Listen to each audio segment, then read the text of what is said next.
You are so wonderful, Lord. You have no room to keep our wrongs. You justify us through your Son, Jesus Christ. May your name be blessed this morning. We thank you for the privilege given unto us to come together once again, for not all who slept yesterday made it this morning. For many has a plan of glorious things, but they couldn't do it because life is not on their side. But you've given us life this morning. May your name be blessed in Jesus' name. Receive all our thanks and praises, O Lord, as we continue to dwell in your presence. Give us more of you, take more of us. You do not look at the quality of what we are giving unto you, but that which you have given unto us, that we did not merit. Draw us nearer to you the more. Father, we thank you. Thank you for the birth of Jesus Christ. Thank you for the power of condescending. He left a crown. He left his throne. He did not argue. He came to reconcile men back to you. You have given us the reason to reconcile with our brothers and sisters who have offended us many times. Even when we want to keep them, they keep offending us. But you are the reason why we have to forgive everyone. You are our forgiveness. Forgiveness is not about merit. It's undeserving. You taught us all this. We live by all this. I wish I died by all this, O Lord. Thank you, Father, for you are in our presence this morning. You seated us by your Father's side, where you remain interceding for us all days long. You are worthy of our praise this morning. Thank you, Lord. Thank you, Holy Spirit. You are here once again to destroy our afflictions. You are here once again to take our praises, O God. Receive it all in Jesus' mighty name. It is your promise that no one coming to this place will go back the same way. Even the spirit of doubtfulness will be blotted out. Sickness shall disappear. All that hinders one to glorify God shall be dispelled completely. We give you all praise, Lord. Receive it, Holy Spirit. For in Jesus' mighty name we worship. Amen. Hallelujah. Good morning, church. Look at your neighbor, say Merry Christmas. Merry Christmas. Merry Christmas. Merry Christmas. Merry Christmas. Merry Christmas.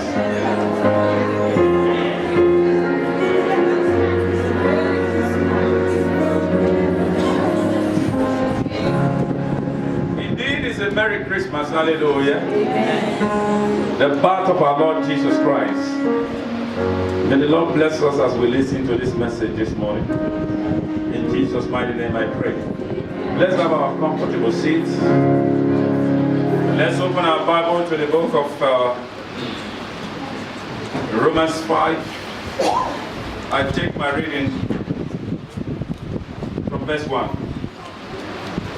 Therefore, since we have been justified through faith, we have peace with God through our Lord Jesus Christ. Therefore, since we have been justified through faith, we have peace with our peace with our Lord through Jesus Christ. Therefore, I proceed the reading by therefore. Therefore, something has happened before therefore. Hallelujah. And that is taking us to the book of Luke, chapter 2. Hallelujah. Luke, chapter 2.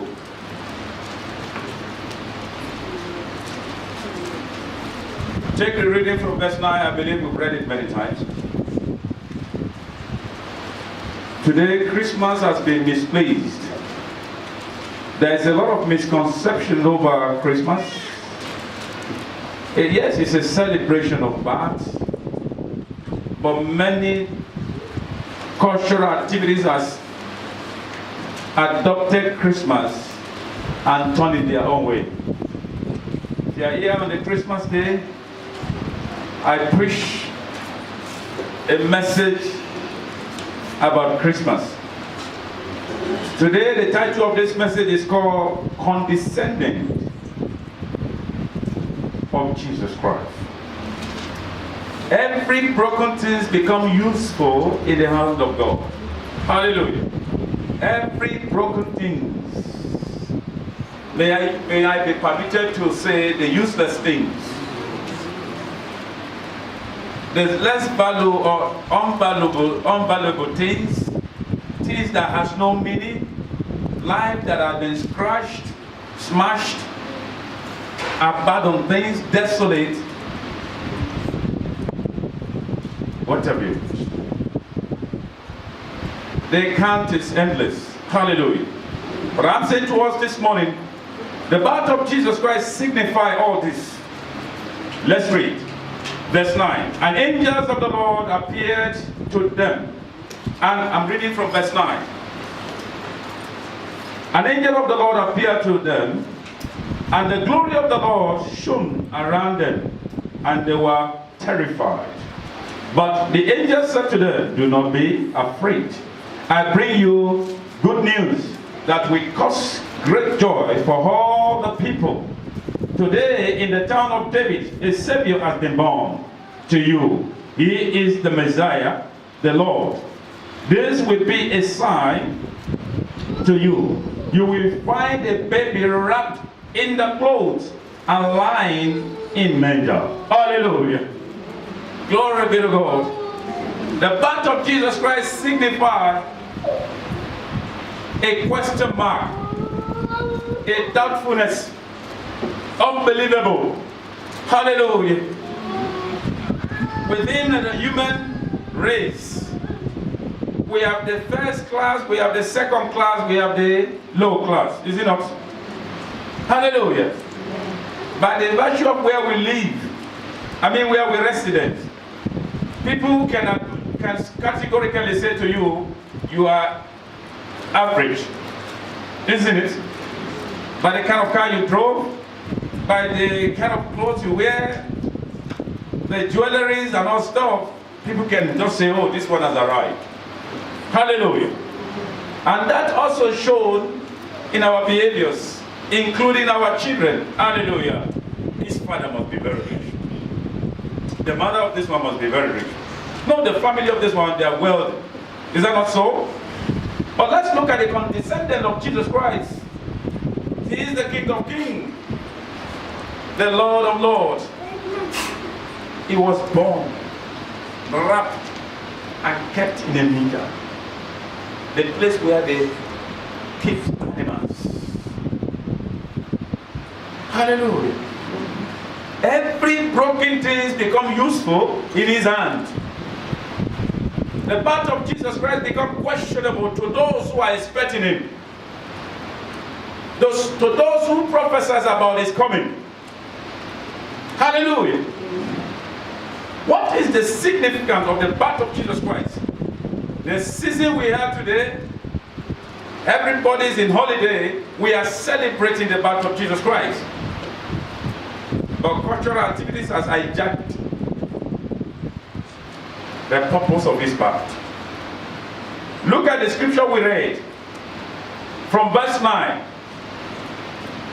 Down a little bit, from 11, he said, today in the town of David, a Savior has been born to you. He is the Messiah. This Messiah means Savior, the Reconciler, the Lord. This will be a sign to you. You will find a baby wrapped, clothed, and lying in a manger. Suddenly the great company of the heaven hosts appeared with the angel praising God and saying, glory to God in highest heaven, and on earth peace to those on whom his favor rests. Hallelujah. We're talking about the birth of Jesus Christ, which signify the submissiveness and the humble of who our Lord Jesus Christ is. The time of festive season that we have today is not a time of hurry. It's never a time to acquire wealth. It's never a time to show off. Neither is it a time to be boastful of what you have. No. Not a time to say, no, I couldn't get it all in January, I must have it all, come what may. It is not a time of anxiety. But this is what has taken over the birth of Jesus Christ. Many take their children to Santa Claus. Hallelujah. If your husband did not buy a clothes for you, it's not a good Christmas, a good meal. It's never a good Christmas. If you could not afford the kind of car you want to use, it's never a good Christmas. If you couldn't travel to whatever it is, the most expensive area in Pretoria in South Africa is not a good Christmas. But if you could afford those things, you say the Christmas is good. None of those is the reason for the birth of Jesus Christ. Right? The birth of Jesus Christ has actually signified reconciliation. The Messiah, to save, to humble, to die to serve, to forget who you are, and allow who Christ is to dominate you. And if you have those characters in you, you will forget about what you want to achieve. You begin to look for what you can do to another. How you can raise another up. Hallelujah. The wrap signified he is clothed. How many people have you clothed? Hallelujah. But now you buy clothes to yourself. You buy clothes for yourself. How many people do you buy clothes for on Christmas Day? Oh no, I eat a lot some. How many people do you feel?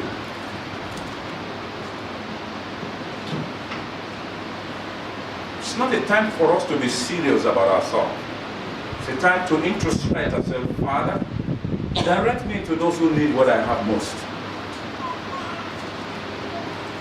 Even when you travel home, it's an indication that you are going home for one purpose, to reconcile with your brothers and sisters. When you get home, you never reconcile. You came back to Pretoria again, the story still remains the same. Hallelujah. Let's read further. I want us to look at the book of Luke as well. Say Luke.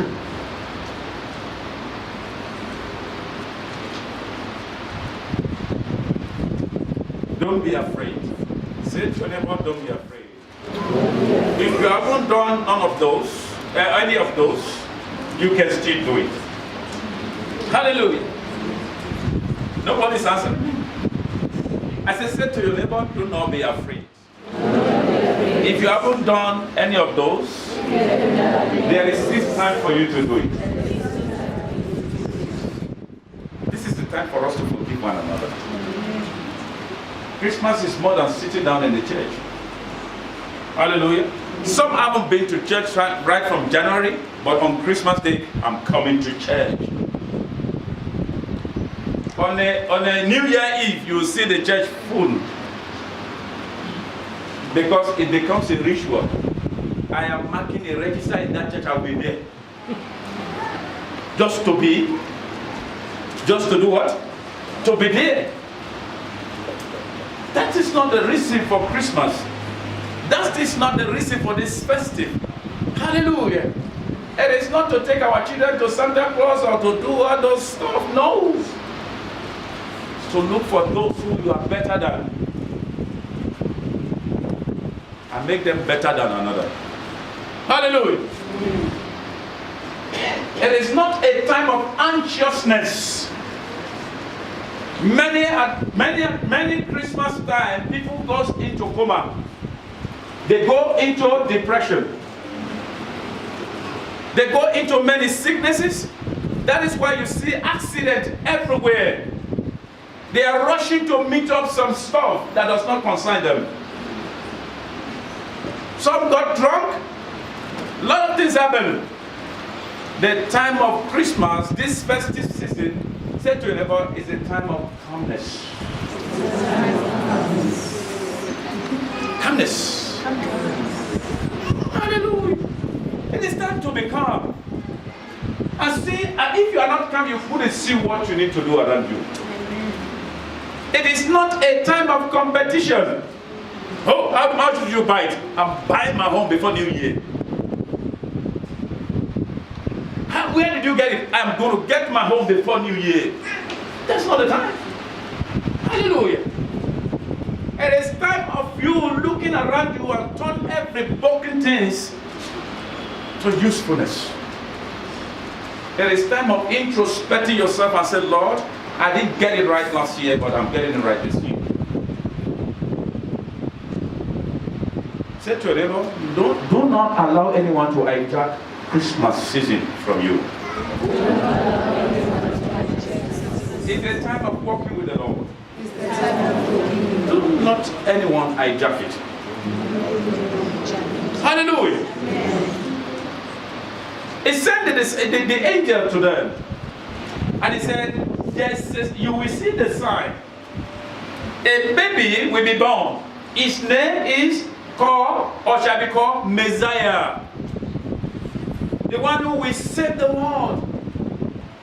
The one who will reconcile man to God. Hallelujah. And you have received that price. Through him. In Romans 5:1, you are justified by faith. Christ there live in you. That same baby Jesus Christ, where is he today? Who can answer this question? Where is he? Where is he?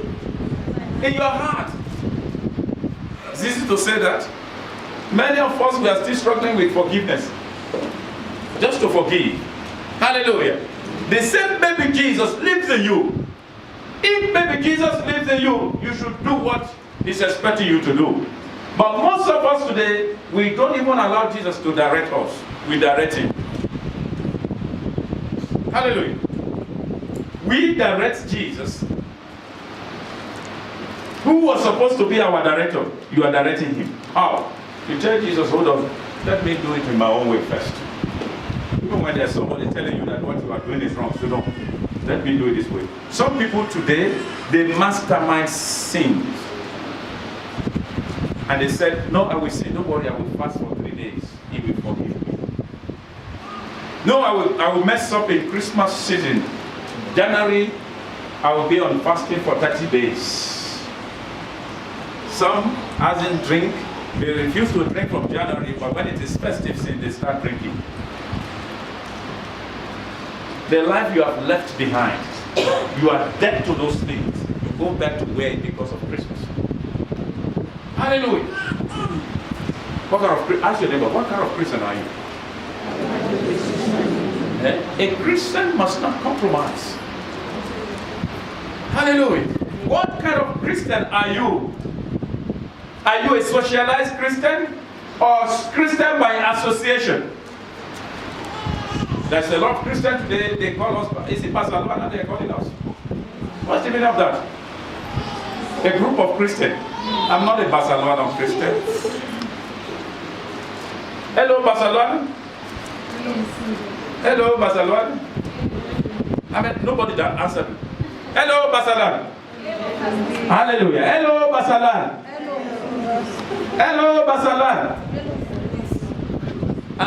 Hello, Barcelona. Hello, Barcelona. What do you answer to Barcelona?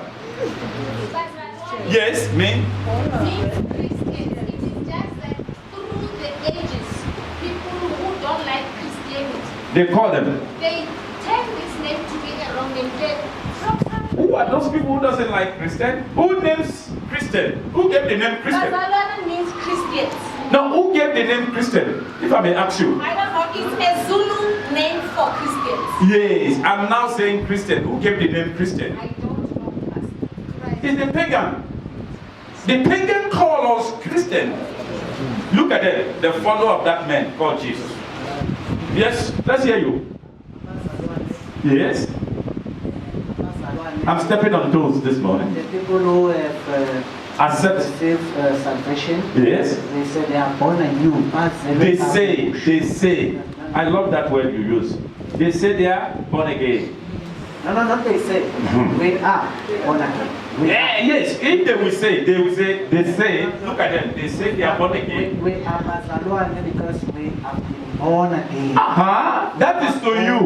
But when they call you Basaluane, from where are they speaking from? Yeah? Let him have the mic.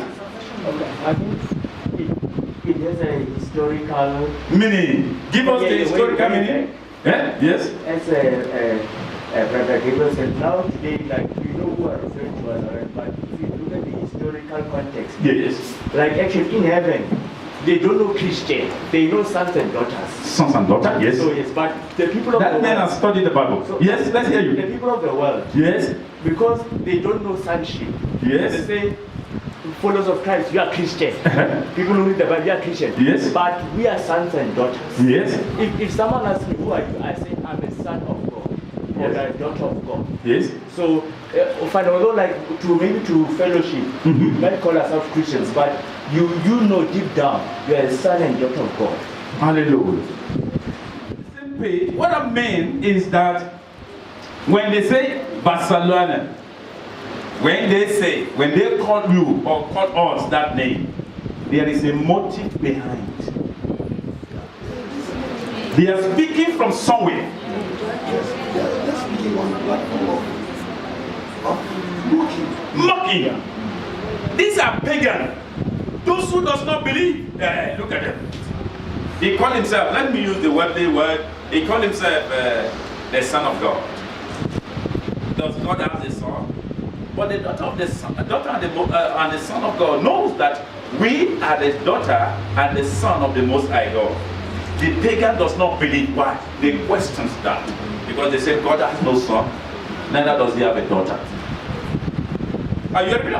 So when they call you that name, they call you on the basis of mocking you. They call you on the basis of shaking you out to say you are a follower of Jesus Christ.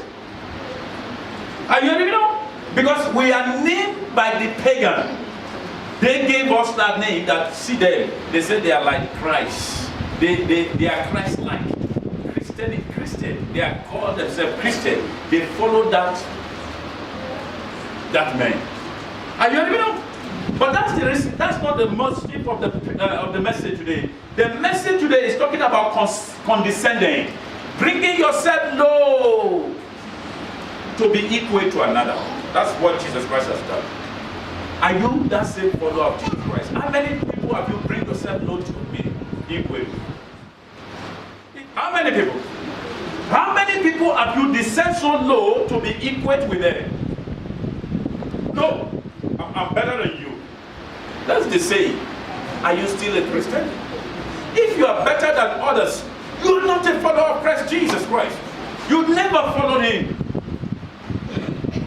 But if everybody is better than you, you are the follower of Jesus Christ. The Bible says, he that left all his dignity in heaven, he came as a baby Jesus, he grew in stature and in wisdom. The growth of Jesus Christ means a lot of things. He has the power to become a man like me, coming down from heaven. He has the power to be born in a very expensive hospital. Are you saying that there's no hospital the day Jesus Christ was born?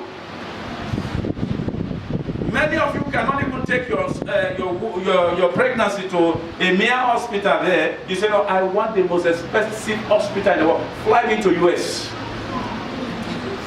Oh, my baby, I gave birth to them in US. Does that mean that they're going to be the president? None of my children I gave birth to in this country. No. There's no qualified doctor here. That's pride. Hallelujah. He descends so low and he becomes human. The book of Timothy, he becomes human, yet is a king. He did not come to boast as king, but he equated himself.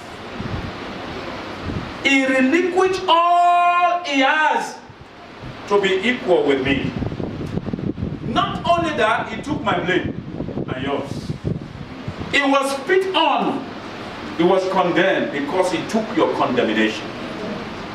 If you have a relationship, if the relationship is not yielding profit to you, you say that is not a good friend of mine. Most of the relationship we are keeping today is based on conditions.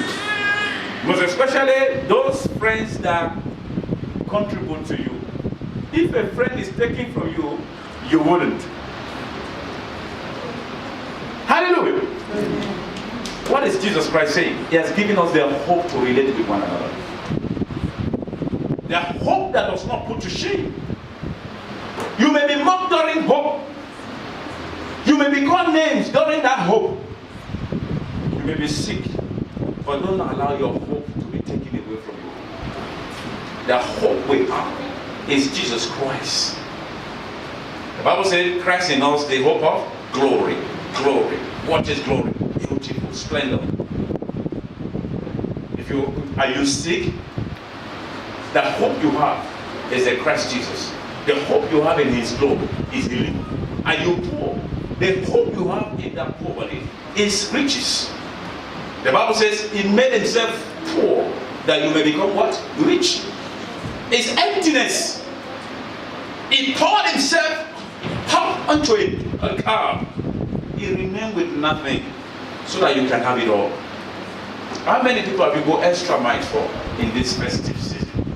All is about dressing yourself to the best so that you can show one sister, I'm better than her. Most of us look at our wardrobe this morning, we put on the clothes and say, no, I just want to show them in the church that this is who I am.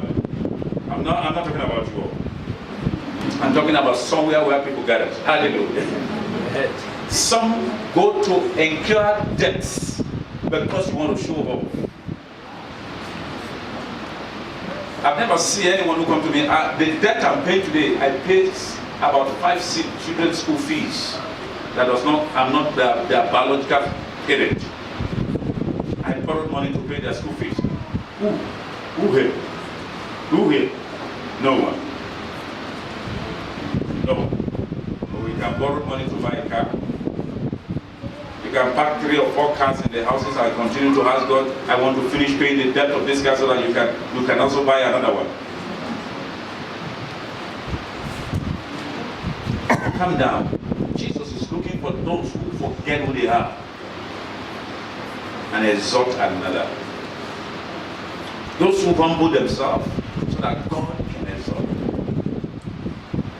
If you exalt yourself, you find yourself on the ground. Hallelujah. I hope I have not hurt anyone. This season is a season of giving. It's a season of thanking, praise and worship. Exalting the name of God for what He has done for you from January to this very day. Hallelujah. The dead cannot praise God. Only the living can do that. The graveyard have never seen them shouting hallelujah to Hosanna. It is only those who are living. And you are. Those who are alive. And I see that no stone or tree will take your place. You may not understand that prayer. I say no one shall take your place. When it is time to praise God, no one shall take your place. Amen. This is amazing grace that we have to sing together. This is amazing grace. This is the song we have to sing throughout the year. Lord, thank you for you allow me to have touched the life of ABCD. Instead of touching their life, is to make mockery about where they found themselves. You came to church in the morning, you've been asking the neighbor to join you to go to church, he has never attended church throughout the year. You become a church goer in his presence, and he needed you. You have never helped him. And when he requests for your help, you say, good for you. If you have been following me to church, your life will be better than this. You are worse than that neighbor. Hallelujah. You are worse than that neighbor. The reason why the chair of the church is not full is because of most of our characters. Many of our husband or wife will have followed us to church, but because of you say you follow Christ, but your life never changed. Some people say to me, I'm struggling to obey. To obey is a struggle. What is it you are not struggling to do? To commit sin. It becomes easy. Disobedience becomes easy, but to obey is a struggle. We need the help of God. Hallelujah. Amen. I said we need the help of God. Amen. I said we need the help of God. Amen. Hallelujah. Let's open to that book we're reading, the same book. The same book of Luke 2.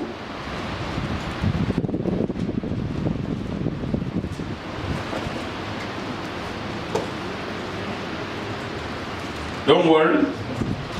The year is not held the year. There's a lot of things you can still do that will be in your record for 2018. After the church, look for somebody to better their life. Call a brother you have never called throughout the year and say, brother, I'm sorry I've not called you. I just want to say to you I love you. Who will do that? Who will do that after the service? A brother you have never called.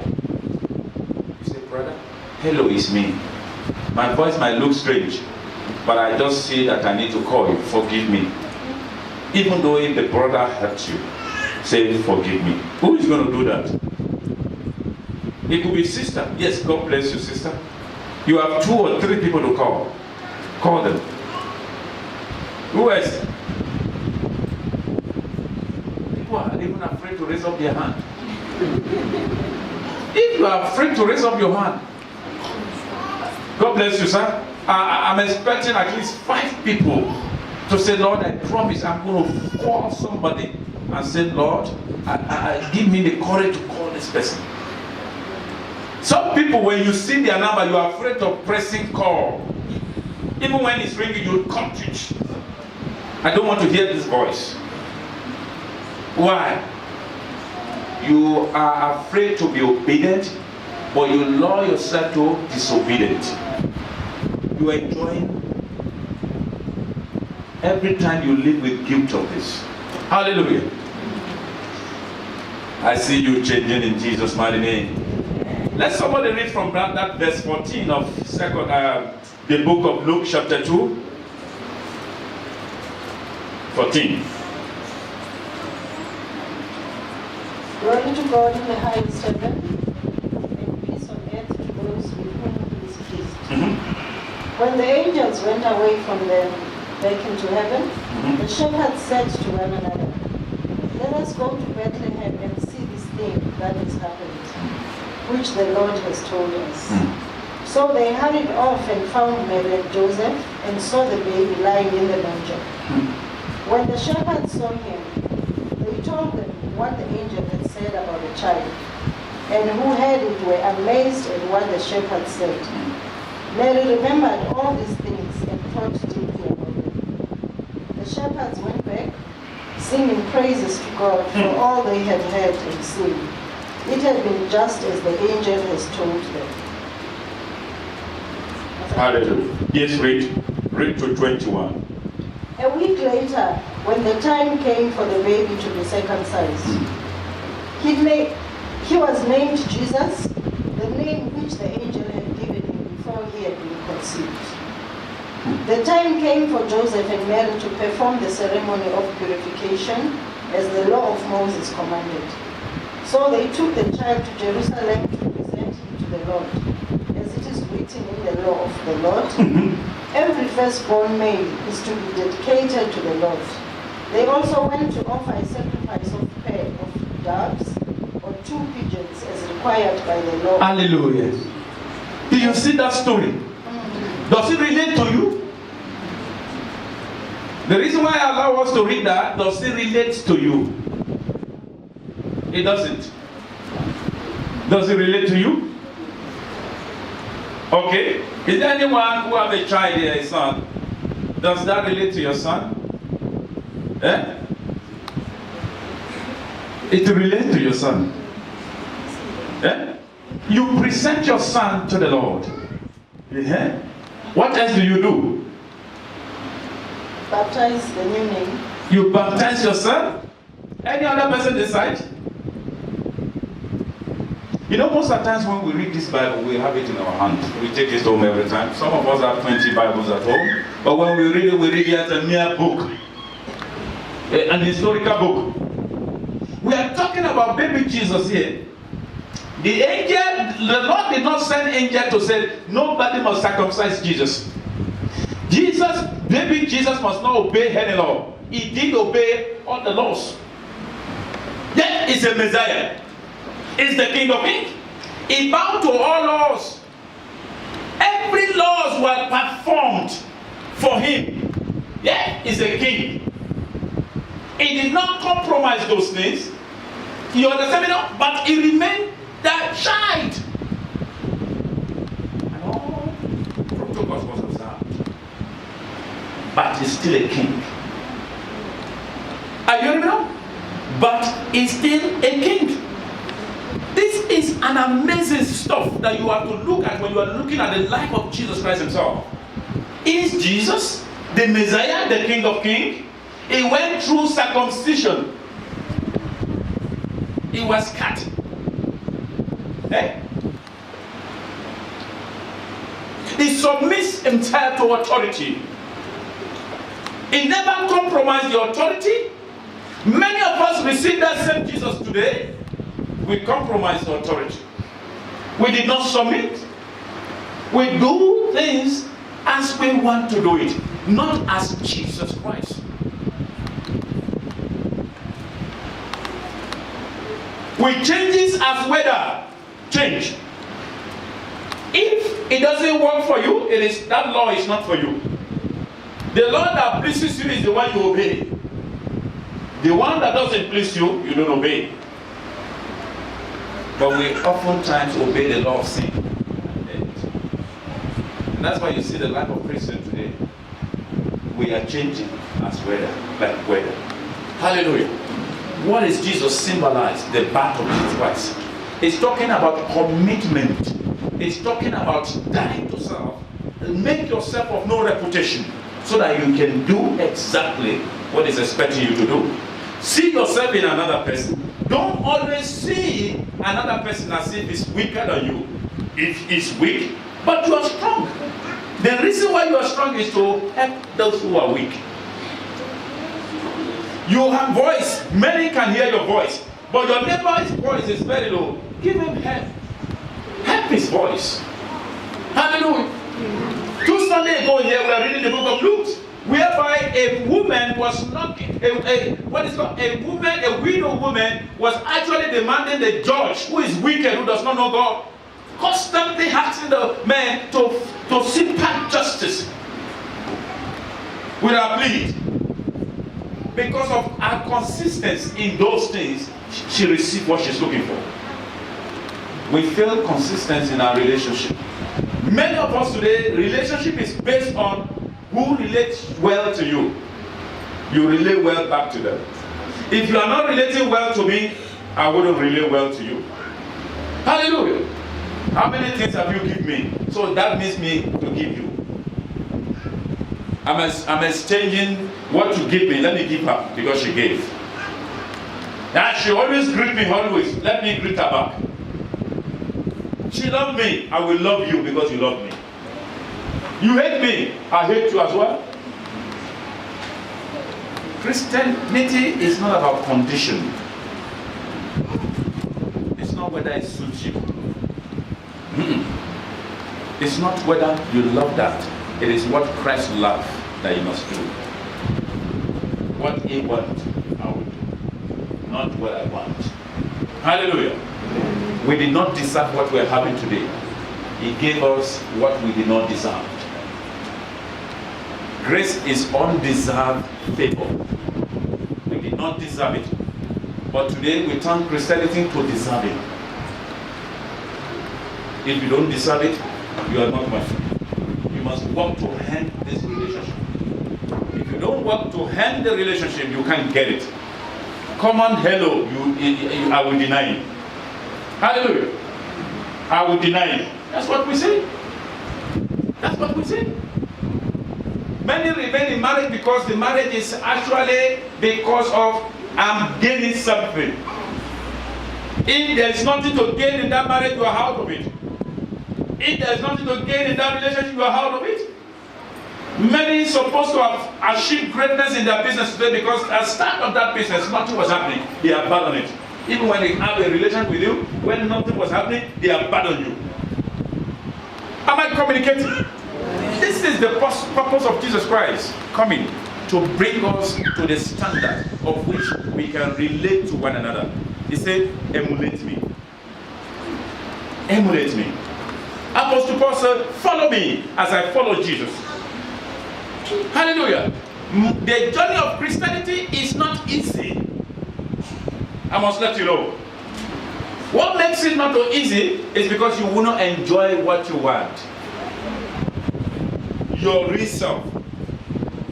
The person of humanity in you, you wouldn't see it anymore. You will begin to go extra mile to seek the good of others. That's what he says. And as you seek the good of others, you are losing who you are. And allow Christ to gain ownership of you. He said, leave your offering.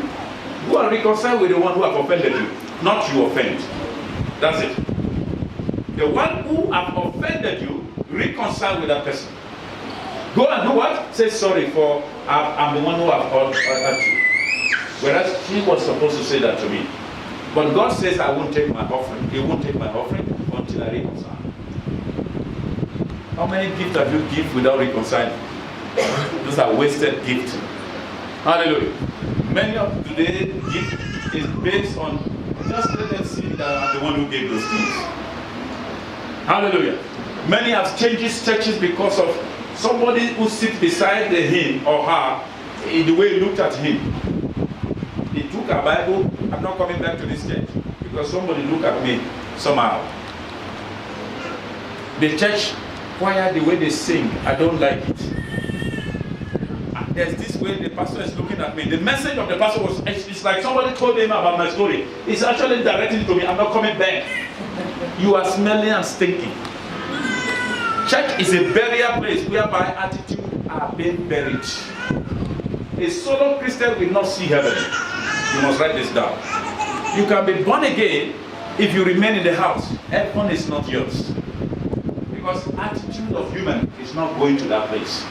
A church is a place whereby characters will be buried. Hallelujah. Those who are not supposed to talk to you anyhow will talk to you in the church. But the Lord wants to see how you address those who talk to you. Those who are not to speak to you, they spit on you.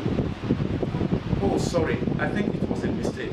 How dare you spitting on me? It's different than sorry. I think it was a mistake. Don't worry, don't clean it. It's always like that at times. Who are you?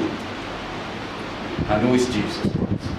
The Bible says he took all our blame, yet he has no blame. But he took all our blame. How many people's blame have you taken? Hallelujah. How many people's blames have you taken? No. I need justice here. This one must go to jail. You got to go to jail. If someone did not go to jail, you wouldn't leave the place. You can spend your money and make sure somebody go to jail. You go to cashier and the cashier did not attend to you. You say, I'm seeing the manager. You must lose your job. If you don't look, how dare you? Don't you know I'm a manager? I'm a director in so place. You don't know me in this job? You are living this job.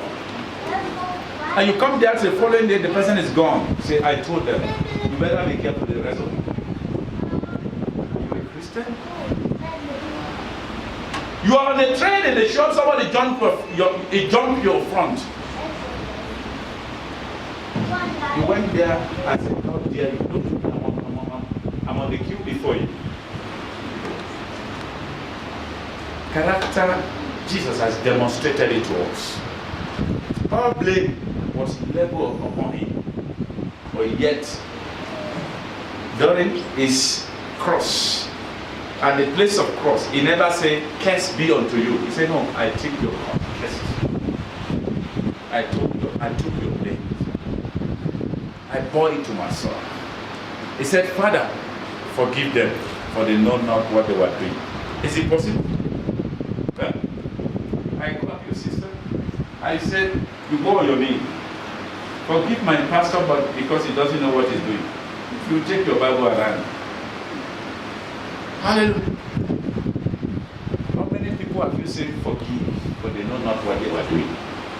Even when they are destroying. Pastor, it's not possible. How will they destroy? I will call the fire in heaven to destroy them as well. My father is a father of fire.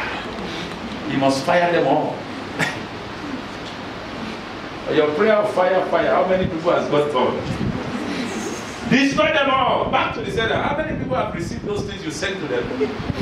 God cannot kill what he made. He cannot kill. God does not kill anymore. Hallelujah. What we did not deserve, he has given us. Mercy and grace. Grace is the blessing we did not deserve. Mercy is the pardon of the accused of offenses we have committed. We every day commit offense, but it's everyday mercy. The Bible says the mercy are new every what? Every morning, even every afternoon, even every evening. Hallelujah. The mercy are new. Your pardon is always being pardoned. You are being pardoned. Before you commit, the Lord knows he has pardoned you. Why is he doing this? He wants you to pardon others. Say to your neighbor, don't carry offenses to this next year. If I have offended you, I'm still speaking. If I have offended you, don't take me to that next year with that wrong. Is anyone who offended another here? Please forgive that person who offended you. Hallelujah. The pastor of this church is begging on behalf of those who have offended you in the church here, forgive them. I say forgive them so that you can be forgiven. We forgive so that you can be forgiven. Hallelujah. Every broken thing become useful in the hand of God. Amen. How many broken things are you going to turn to useful before the end of this year? Let us stand up. How many broken things will you turn to usefulness? How many broken things?